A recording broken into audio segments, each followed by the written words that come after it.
Hi, it's Sarah, the development director at Laura Flanders and Friends. I wanted to let you know that a few times a year, Laura hosts an online conversation just for donors. It's a chance to connect, ask questions, and hear what's coming up behind the scenes. Our next one is on July 16th, and I'd love for you to be there. If you make a one-off or monthly donation of any size by July 15th, you'll get an invite. Go to lauraflanders.org/donate. That link is also in the podcast description. We're proud to be 100% ad-free and totally donor-supported, so every contribution truly keeps us going. Hope you'll consider joining us.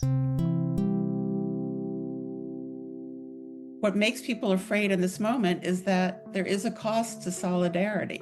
You can lose relationships, you can lose your job, but we all know that if we do nothing, all those things are going to happen anyway. I'm, in a sense, an optimist because I have experienced a successful movement of profoundly oppressed people, and so I know it's possible. So we do have an incredible opportunity right now to try to articulate what it is we do want. Where do we want to go? And that's a very exciting moment.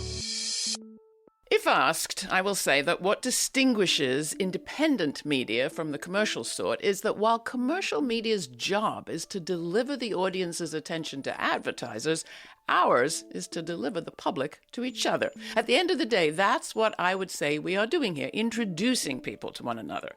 And in her own way, that is what today's guest has been doing throughout her long career as a writer, teacher, playwright, and activist.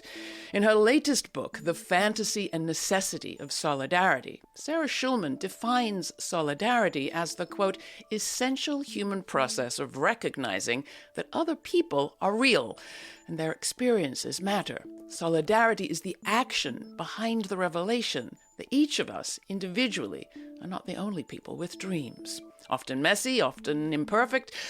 The actions may not achieve their stated goals, but they do add up to something structural for movements to draw on, if not now, then later. And something personal, a sense of integrity. That, Sarah says, in tough times like these, is the one thing that a person can actually control. Along the way, Schulman introduces her audience to a slew of interesting people and actions, as she has throughout her many decades writing journalism, novels, nonfiction, books, and plays. Sarah Schulman's nonfiction books include Let the Record Show, A Political History of ACT UP New York, 1987 to 93, Conflict is Not Abuse, and The Fantasy and Necessity of Solidarity, which came out this April from Penguin Random House. She's won a Fulbright and a Guggenheim, holds an endowed chair in creative writing at Northwestern University. She's on the advisory board of Jewish Voice for Peace. And while we rarely see each other, she is, in fact, one of my oldest friends. So, Sarah, welcome back to the show. It is so great to kind of connect with you every time you have a new book out. And this one seems as timely, as important as ever. So thank you. Thank you, Laura. To get to that question of solidarity, it's not, as you say, that image that some of us have in our head of the kind of Soviet expressionist painting of the class uniting as one to rise up against the Tsar. It's something else. What? Well, the goal of my book is to make solidarity doable. And my idea about how to do that is to strip away any ideas of heroism or perfectionism, anything about the requirement of pure motive, because I feel like those are obstructing people from moving forward. If we can accept that solidarity is a process of making mistakes constantly and of having to self-correct and learning how to listen and also to hear, I think it becomes more possible for people to do. I mean, as you referenced, there is a traditional idea of solidarity as something horizontal. You have the workers in the shop and there's the boss. And if the workers all unite, then they can win better working conditions. But now the boss is a globalized conglomerate. So sometimes horizontal solidarity isn't enough. And in those cases, you have to bring in other groups of people, which I identify as bystanders, people who are not implicated but know that there's an injustice, and then conflicted perpetrators like myself and people in Jewish Voice for Peace, where the killing is taking place in our names. And so we have to stand up and oppose it. But that means that this new solidarity is inherently a relationship of inequality. And so it's fraught. And for that reason, to expect it to be heroic or perfect or that there's no cost or that you're going to be embraced is unreasonable. And so in the book, I show this wide range of crazy, iconoclastic, creative people and interesting, daring movements, many of which have not been historicized yet, to show that creative ideas about solidarity that are out of the box can advance us a little in terms of building the infrastructure for the future. Now, I mentioned that you're on the board of the advisory board of Jewish Voice for Peace, and we've talked about their actions in the past, but Jay Saper puts it very beautifully, one of the versions of solidarity that you're talking about. In this clip, after the Grand Central action in 2023, when Jewish Voice for Peace brought protesters into that great basic hall in that busy, busy train station. Waving Palestinian flags, wearing black T-shirts, and shouting a number of chants, including "Let Gaza Live." Let Gaza live! The protest, organized by the group Jewish Voice for Peace, brought together Jewish New Yorkers and supporters of Palestine. Jay Saper, Jewish Voice for Peace. Nobody's safety can come at the expense of another people's safety. Right now, we're seeing that the fate of Palestinians and Israelis is intertwined because every bomb that drops on Gaza endangers the 2.2 million Palestinians there, as well as the hundreds of Israelis. So that's one model of solidarity, Sarah, that one that is about finding common interest. That, I think, is exactly that question of inequality versus equality that you're getting at. Like, if you're claiming a common interest that's not necessarily the same, it's tricky. So how do you operate in that kind of messy, imperfect environment? Well, one of the great things about that action at Grand Central is that it's based on a famous action by ACT UP, the AIDS Coalition to Unleash Power, during the first Gulf War when we occupied Grand Central Station. And a lot of my lessons are learned from ACT UP. I mean, I did write a 600-page history of ACT UP, and Jim Hubbard and I interviewed 188 surviving members of ACT UP over 18 years. This is one of the most successful movements of our time. One of the reasons they were successful is because they did not operate on a consensus model. And this is so important for where we are today. You know, in ACT UP, there was a one-line statement of unity, direct action to end the AIDS crisis. And basically, if you had an idea that was that, you could do it. But let's say you had an idea and I thought it was terrible. I would yell and scream at you because ACT UP. But in the end, I wouldn't try to stop you from doing it. I just wouldn't do it. And then I would get my 5 people to do my idea. And this simultaneity of response is radical democracy. Radical democracy is the acceptance of difference with a bottom line. And that allows people to respond from where they're at. Movements that try to force everybody into one analysis or one strategy have all failed historically, and there's no exceptions to that. Basically, because people are different, and that's what that's why I'm addressing the inherent inequality in the contemporary structure. All right, but we've got now 2 models of solidarity. It seems to me one is that old model of we're all in one single class, and you just have to organize all the class, and we're clear who our opposition is. The other is that we need to find our kind of common interest and find what actions suit us.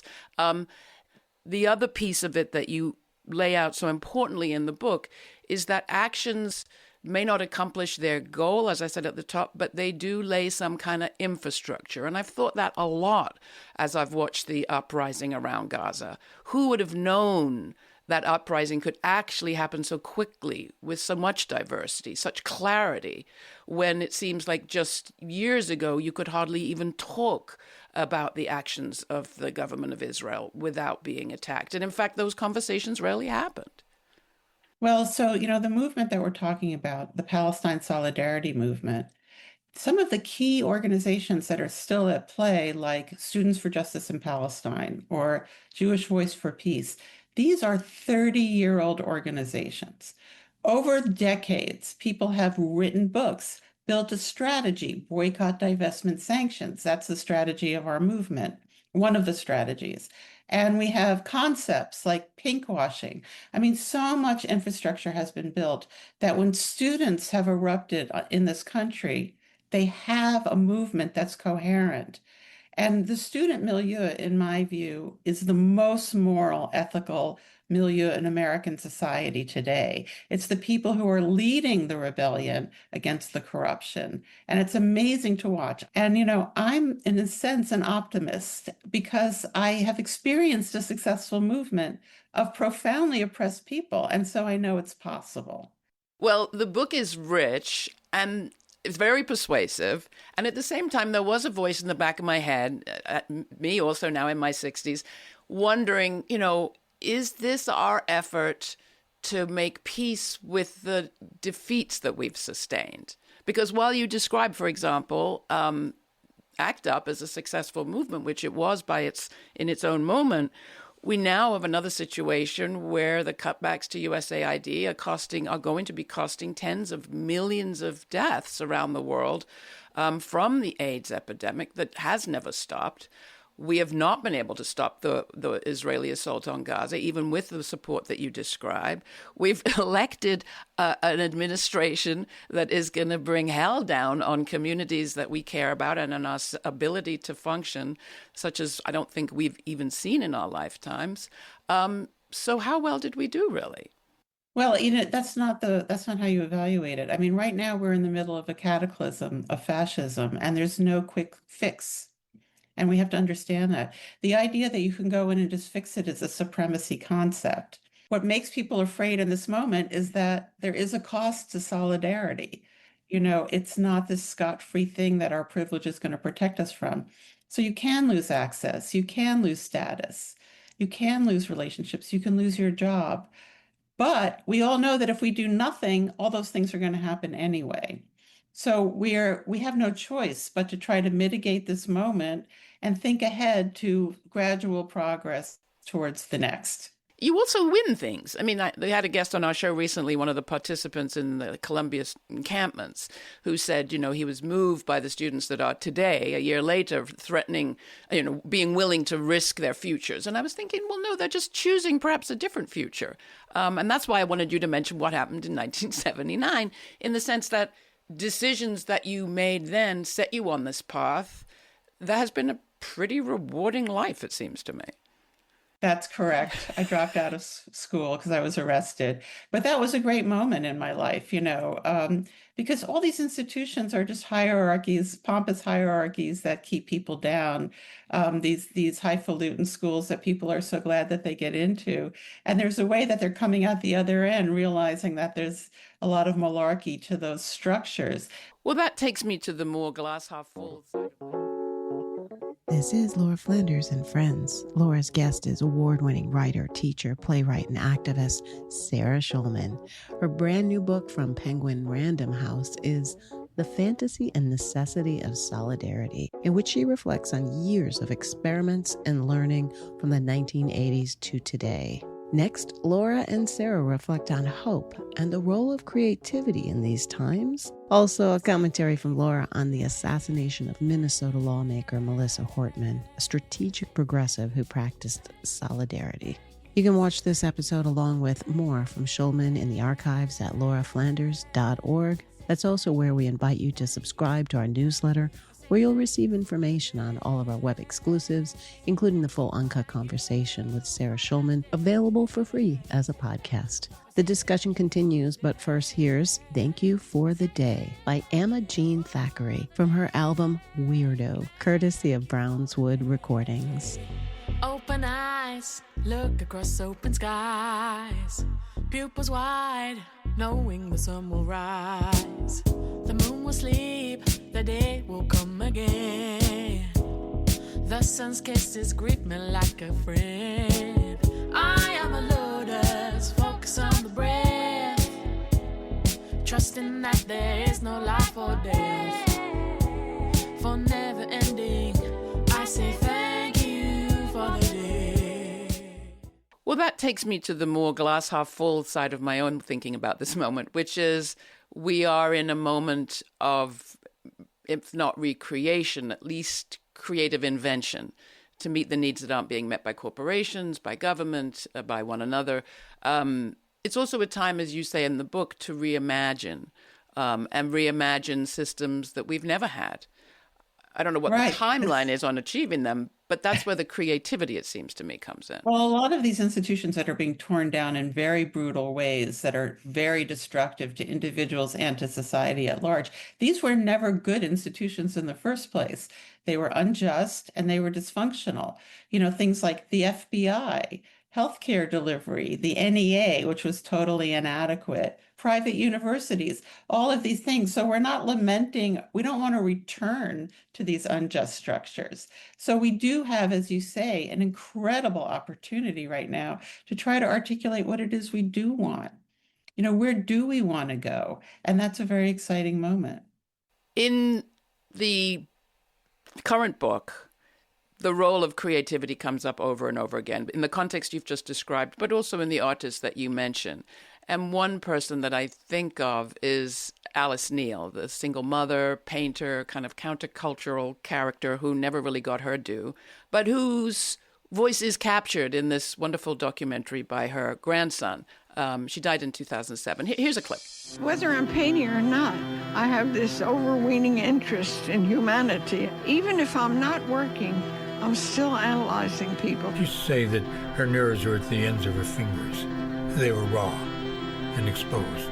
I go so out of myself and into them that after they leave, I sometimes feel like an untenanted house. She was, to a certain extent, committing artistic suicide. She was saying goodbye to the scene. It's like you're broadcasting and nobody's picking up the signal. I did my best to have everything. Choices are difficult. In there, it's so moving to me how Alice Neel talks about what motivates her painting, even if it's not going to make her money, even if it's not going to gain her great fortune. That's what you pick up in the book, too. Is it just inbuilt, do you think? Or is it a function of social factors? I really related to a lot about her, and it is characterological in a certain way. I mean, she did have a communist background. She came from that generation in the 30s that were very class-oriented. She was quite poor as an adult, so she had real politics. But her paintings, she painted people of color. She was a white woman who painted portraits of people of color, and it wasn't ideological. It was because it was her neighbors in East Harlem. It was her Puerto Rican partner's family. It was people that she was connected to. And she also painted a lot of gay men. And for years, people theorized that the reason she painted all these people who were not represented necessarily was because she had this humanist, inclusive politic. But actually, when you analyze, and this is something that I'm doing like similarly to Genet, you realize that the gay men she's painted were men with quite a bit of power in the art world. And so her impulse towards them was very different than her impulse towards her neighbors and family members. So, even in a case like that, I mean, as with everybody, I'm just trying to show that the motives are complex. Often they come from wounds. I know in my own case, I think they do too. And then you try to turn them into something that's material and productive and that builds relationships with other human beings. And then I think there's a success that's achieved. How did you unpack your own identities over the years? We've talked about some of them on this program, but there are clear junctures where you are required to kind of shift your self-definition, your self-image. Well, I was born in 1958, which is 13 years after the end of the Holocaust, which is not a lot.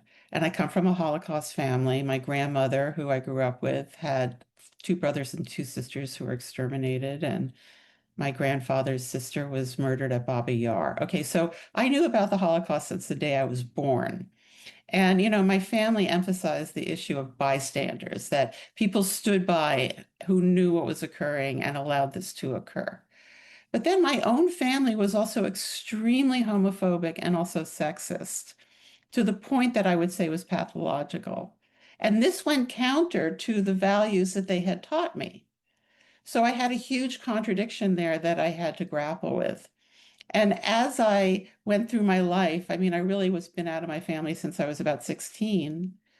I didn't have that kind of mythology about family, that kind of loyalty to the family system that Zionism, for example, is based on. I mean, you're supposed to privilege people because you're biologically connected to them. And I didn't have that. So in a way, I was in a position where I could hear more at an earlier date than I was prepped for. And similarly, going through AIDS, the virus that came to be known as AIDS was identified in 1981, and I became an AIDS reporter in like 82 or 83. So by the time I joined ACT UP in 87, I'd already been writing about AIDS for about 5 years. So, going through this experience, not only a mass death experience, which is a phrase, but AIDS itself, as you know, was a horrible, horrible disease. And you're watching young people suffer terribly. And especially when you're in a movement like ACT UP, you're surrounded by dying people. It's very intense. And there's a sense of abandonment there.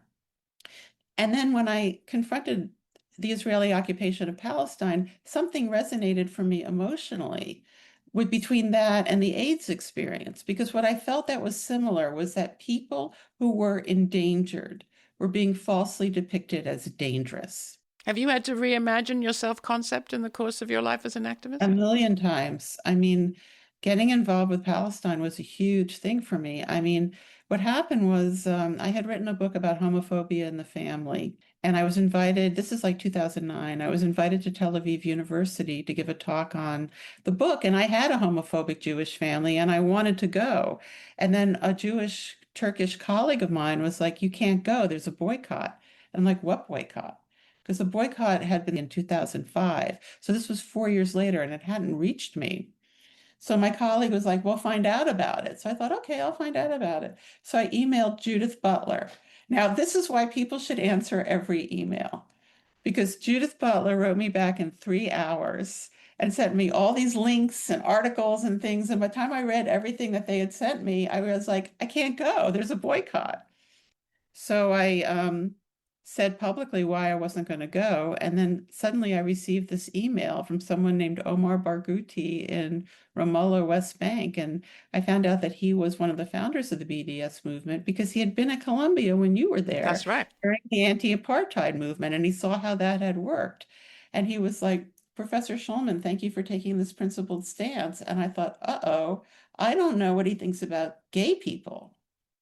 So through a whole labyrinth of people, I got in touch with 2 queer Palestinian organizations, Al-Kaus, who at that time had a number of branches in the West Bank, and Aswat, which was Queer Palestinian Women. And they said, come on your own dime, read at anti-occupation venues, and come meet with us in Ramallah and also meet with Omar. So I arrived and I didn't know what I was doing. I just went on instinct. I made so many mistakes, it was unreal. I read at an anarchist vegan cafe as I was instructed, and then a bunch of anarchists drove me to this Palestinian village called Be'eline, and this is when they were building the wall. And they were having demonstrations every Friday.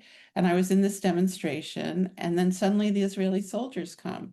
And I look at them, and they look exactly like me, of course, because if my grandparents hadn't gotten visas, that would have been me. And I'm sort of staring at them, and then they shoot tear gas at us. And the Palestinians take a cut onion out of their pockets and hold it to their noses to override the tear gas. And suddenly, like, my head spun like I was in The Exorcist.